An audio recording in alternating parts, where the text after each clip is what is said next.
Hey there, ladies and gentlemen, and welcome back. I'm your host, Pattsun, and today we're gonna be taking a look at r/cheating stories, where OP finally escaped his toxic, cheating ex-girlfriend, and karma came soon after. Let's begin. I was there for my girlfriend during her worst, but she walked out during mine, and karma is real. Posted by Reddit user Pancho Villa. Hello everyone, I was 35 at the time and my now ex-girlfriend was 28. TLDR was there for her during her rough patch. She walked out on me when it was my turn. This started in the fall of 2016. I was working at a school district as tech support. It was the beginning of the school year and the teachers were already setting up their classrooms for the new school year. I was scrambling around campus resolving tech issues. I get the call to set up this new Spanish teacher who just started a week prior and had no technology in her classroom. I shared the responsibility of the high school with another tech. I asked my teammate for help. I had planned for both of us to scope out the classroom to make a list of the equipment. When we got to classroom, there were two teachers, an older teacher and my soon-to-be girlfriend. Girlfriend caught my attention right away and it seems I caught hers as well. After that initial meeting, I noticed I was getting called to that classroom a lot. I finally asked her out and it went like this. Me, hey, was curious to ask if you wanted to go out sometime. Her, I don't know, let me think about it. Me, oh, it's a no. Hey, do not sweat it. It's all good. Let us know of any other tech issues. I activated ghost mode and avoided her at all costs. My teammate saw I was avoiding her and he is an older gentleman in his 50s. He asked me about it since he saw her caller ID on our desk phone. I replied if he could handle all her requests and in exchange, I would take any ticket he dreaded to do. His reply was, any ticket. Oh sure. We shook on it. He picked up the phone and said, oh, hey. Yeah, he is busy helping someone else. I will be right over. Click. He smiled and said, good luck with this ticket. He transferred me a ticket from another teacher we both disliked. I figured bro did me a solid. I will not let a fellow bro down. This happened for a week and a half. I had heard through the grapevine there was someone looking for me at my office. Gee, I wonder who. She finally cornered me and asked me to drop off a spare USB cable for her printer in her classroom. I agreed and she left for her classroom. I showed up 10 minutes later with a USB cable in hand. I handed her the cable, turned around and started to walk. She speaks up loudly and say, please come in. And I reply, your cable, madam. She ignored the cable and said, look, I thought it over and let's go out tonight. Me, wait, why? I thought you were clear last week you weren't interested. Her, so it's a yes or no. Me, alright, let's see. How about we grab dinner tonight and talk? I'm thinking it's bluff on her part. Her, here is my number, writes and hands it to me. What is yours? Me, here you go. We started texting and we went to dinner that night. Since that night we have been going out every chance we can get. After some time, we became official and met each other's families. My family liked her. Her family liked me. Her father from the jump said, don't think of me as just her father. I hope we can friends. I was taken back by the gesture. Normally, fathers would look at me with suspicion. We are men, we know what we are after. The one aspect I started to see in my radar was one male friend of hers. Let's call him Tony. I found he had made it known to my girlfriend that he had feelings for her prior to going out with me. My girlfriend friend-zoned him hard. I was not aware until I met Tony. He gave me a dirty look and refused to stick his hand out to shake it. Left me hanging. My girlfriend then explained afterward about friend-zoning Tony. Tony had turned her friend group against my girlfriend, essentially cutting her off from the group because he was hurt. Months pass. Now it's the middle of spring and my girlfriend found out her teaching contract was not renewed. She was bummed to say the least. She was depressed, down, feeling like a failure. Her contract would end in June. I explained it's not the end of the world. I encouraged her, rooted for her, helped her with her interview skills, practiced mock interviews, reminded her to apply for the jobs before the deadlines. I believed twice in her that she would turn it around. Her family saw I was with her, by her side, and being her rock. I did it because I cared for her. By summertime she found another job and she was happy. Also, that summer, I found another job at another school district. It was the highest paid to date, with room for growth. The director wanted me to assist in making the department a more efficient and streamlined operation with my skills. I felt on top of the world.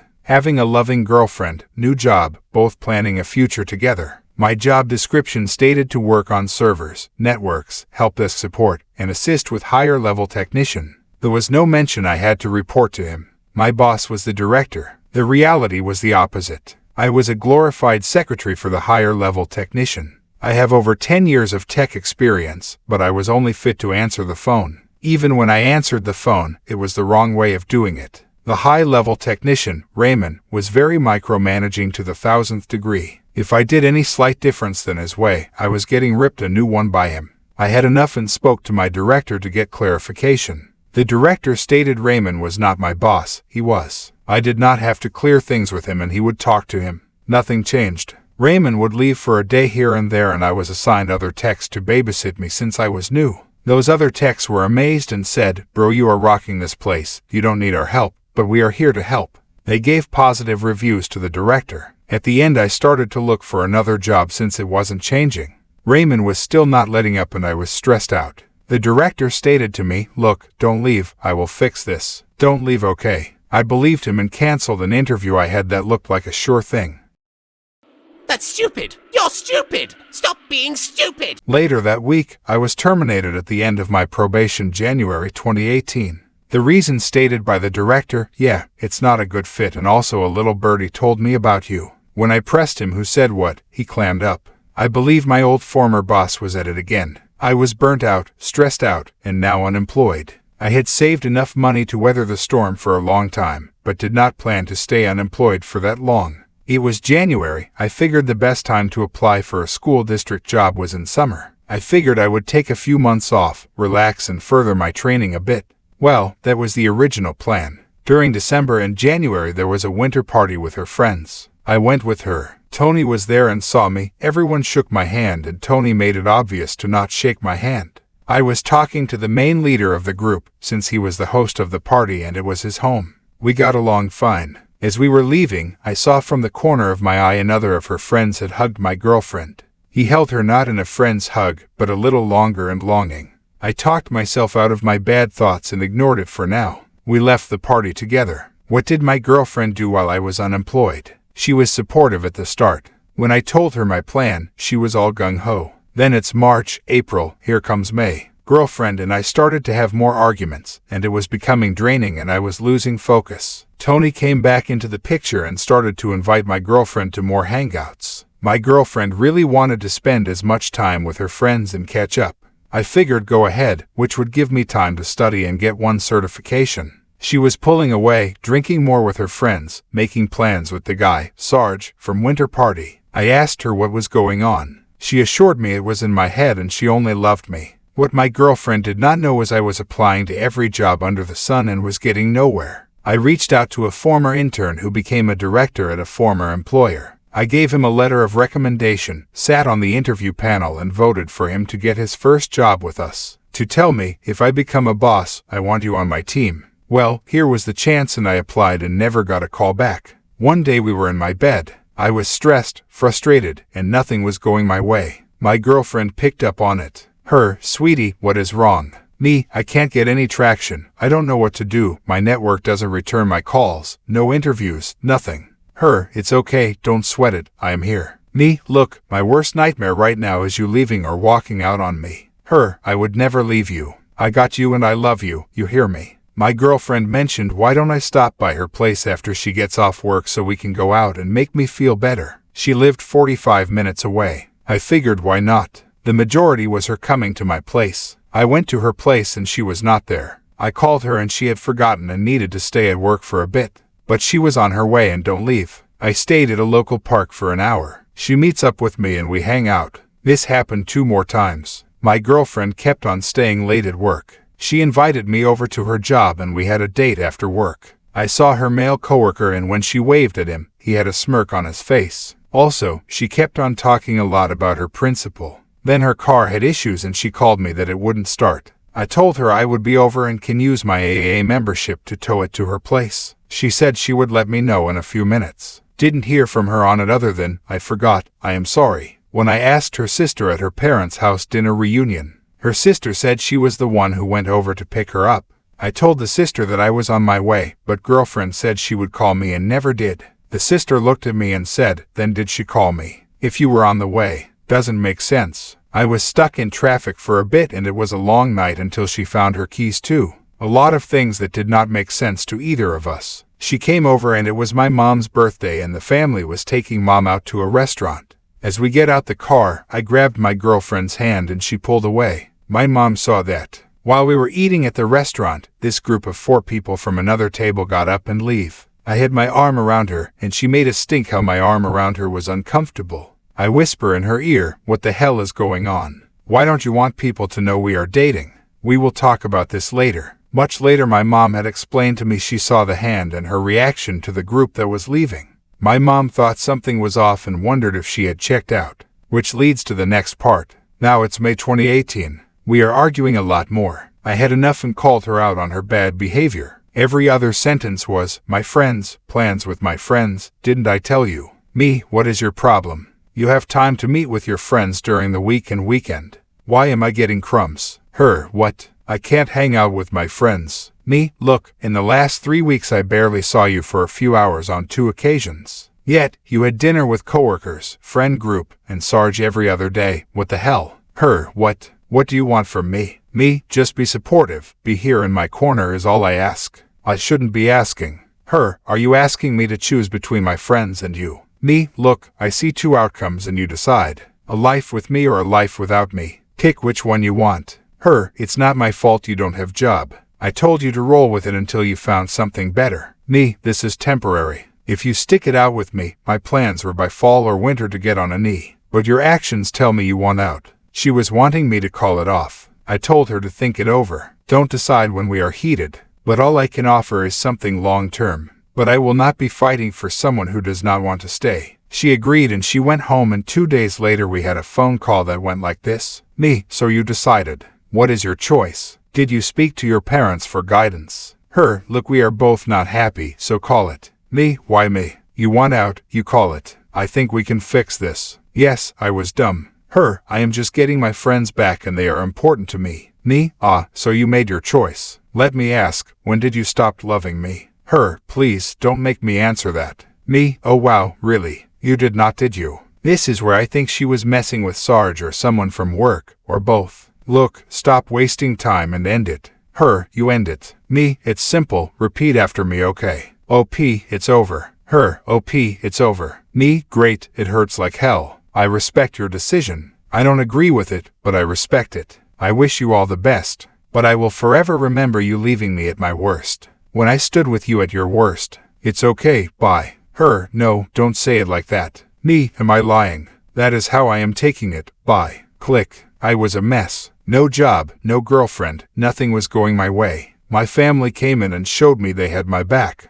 I did not leave my place for a few days. I did not know when it was day or nighttime. My mind playing games with me. Hearing, I love you and would never leave you, and seeing the reality of it. My sister helped me by packing all of my ex's items and she drove them to Goodwill. Sister also scrubbed my social media any and all photos or mentions of ex. A cousin mentioned to mail ex all the paper mementos. Put the source address as her father's business to her home, with no letter attached. The message should be clear of I am done with you. I started to get phone calls from bars and unknown callers. I blocked her email, phone, and family email and phone numbers. Then summer passed and I did not want to touch anything tech-related. I wanted something new. I trained in real estate and decided to change careers. I also got my public notary license as well and started my small business. In the middle of studying for my real estate exam in February 2019, I get a phone call from a phone number I did not recognize.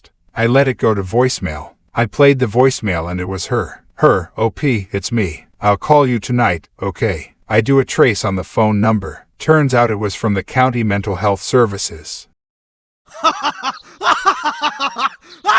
I was not sure if it was a gag. The phone call was on a Wednesday. I was fuming. I called the number on set and the voicemail said, "Hi, this is X from the County Mental Health Services. Please leave a name and number and I will get back to you. Keep in mind she is a teacher still." I called up my cousin and he called the number and calls me back laughing. "Bro, you sent her to the loony bin. Respect." I did not wish her any ill will. I wished her to be happy, but then it dawned on me. She may have gone through her own rock bottom moment and was wanting me to be there for her. Fuck that. I never called her or followed up with her. I have gone out with women since her. Dated a 22-year-old while I was 36. She chased me, but that is a different story. The pandemic happened with lockdowns. The prospects I had lined up vanished. I continued my studies and landed a few jobs. I have been in the tech field for the last 2 years and change. Now I am making more money than I have before and room to keep going up. Haven't dated much, not much interest on my part.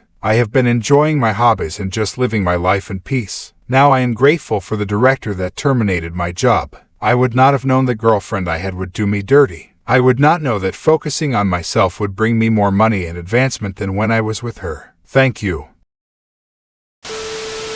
And then, we have this wonderful comment by a deleted Reddit user. What's sad is that you sat there and kept allowing her to hang out with people who really weren't her friends, as well as you don't keep people who friend zone people and still hang out in that group. You don't friend zone anyone and allow them to be disrespectful to your person. She didn't respect you. You ignored red flags. You are still in love with her because you still refuse to see her as what she was, super toxic. She only wanted you because you rejected her, and she obviously is used to having people be okay with being friend zoned. She needed you to want and need her like all the others, and when you didn't fall into it and be a simp, she couldn't handle that. Stop pining for a toxic person who truly didn't love you. She played with you because it made her feel good. You were just an ego boost and a safe person that she thought she had on her hook. Stop thinking that you don't deserve actual real love and truly heal yourself and see her for what she really was. You choosing to entertain a little 22-year-old tells you that you haven't done the healing that you need and are still attracting these little pick-me girls that wants an ego boosts. The 22-year-old more than likely saw a sugar daddy as well, or hoping for you to be one. Go do work and heal. You haven't let this go because you are still thinking you are, or were in love with her, or that she was the one when she truly really wasn't. Viewer support is the best way for me to remain independent and continue bringing you these daily videos, which will always be here on my channels for you to watch absolutely free. So please consider subscribing to me on Rumble and on YouTube. Both will be linked in the description box down below. Thanks for listening, everyone. If you even somewhat enjoyed today's story, make sure to give this video a thumbs up, and if you really like it, consider subscribing to PattSun to never miss a future upload. Stay strong.